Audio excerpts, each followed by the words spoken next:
Hi ನಮಸ್ಕಾರ ಎಲ್ರಿಗೂ. ಇದು ಟ್ಯೂಸ್ಡೇ ಮಾರ್ನಿಂಗ್. ಇದು ನಮ್ಮ ಡಯಟ್ ನ ಸೆಕೆಂಡ್ ಡೇ. ಹಾಲನ್ನ ಕಾಯ್ಲಿಕ್ಕೆ ಇಟ್ಕೊಂಡು ಇವತ್ತಿನ ಡಿಟಾಕ್ಸ್ ಡ್ರಿಂಕ್ ಅಂತ ನಾನು ಬೂದ್ ಕುಂಬಳಕಾಯಿ ಜ್ಯೂಸ್ ನ ರೆಡಿ ಮಾಡ್ಕೊಳ್ತಾ ಇದ್ದೀನಿ. ಅಜೀರ್ಣ ಸಮಸ್ಯೆ, ಕಾನ್ಸ್ಟಿಟ್ಯೂಷನ್, ಗ್ಯಾಸ್ಟ್ರಿಕ್ ಹಾಗೆ ಕಿಡ್ನಿ ಸ್ಟೋನ್ ಗೆ ಈ ಒಂದು ಬೂದ್ ಕುಂಬಳಕಾಯಿ ರಾಮಬಾಣ ಅಂತಾನೆ ಹೇಳ್ತಾರೆ. ಈ ಒಂದು ಜ್ಯೂಸ್ ಗೆ ಸ್ವಲ್ಪ ಸಾಲ್ಟ್, ಪೆಪ್ಪರ್ ಹಾಗೆ ಸ್ವಲ್ಪ ಲೆಮನ್ ಆಡ್ ಮಾಡ್ಕೊಂಡು ಕುಡಿದ್ರೆ ತುಂಬಾನೇ ಟೇಸ್ಟಿ ಆಗಿರುತ್ತೆ. ಸ್ವಲ್ಪ ಕಹಿ ಅನ್ಸುತ್ತೆ, ಬಟ್ ಆರೋಗ್ಯ ದೃಷ್ಟಿಯಿಂದ ತುಂಬಾನೇ ಒಳ್ಳೇದು.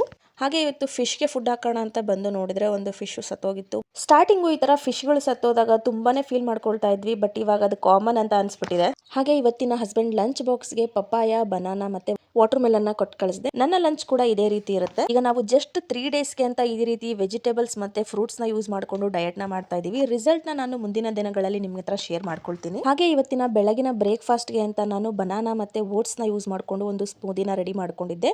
ತುಂಬಾನೇ ಟೇಸ್ಟಿಯಾಗಿ ಬಂದಿತ್ತು. ಇನ್ನು ನಾವು ಡಯಟ್ ಮಾಡ್ತಾ ಇದೀವಿ ಅಂತ ನನ್ನ ಮಗನಿಗೆ ನಾವು ತಿನ್ನುವಂತ ಫುಡ್ ನ ಯಾವುದನ್ನು ಕೊಡಲ್ಲ. ಅವ್ನು ಯಾವ ಫುಡ್ ನ ಇಷ್ಟಪಟ್ಟು ತಿಂತಾನೋ ಅದನ್ನೇ ಪ್ರಿಪೇರ್ ಮಾಡಿ ಕೊಡ್ತೀವಿ. ಇನ್ನು ಇವತ್ತಿನ ನೈಟ್ಗೆ ಕೋಸಂಬರಿ ಅಥವಾ ಸ್ಮೂದಿನ ಪ್ರಿಪೇರ್ ಮಾಡ್ಕೊಳ್ಳೋಣ ಅಂತಿದ್ದೀನಿ.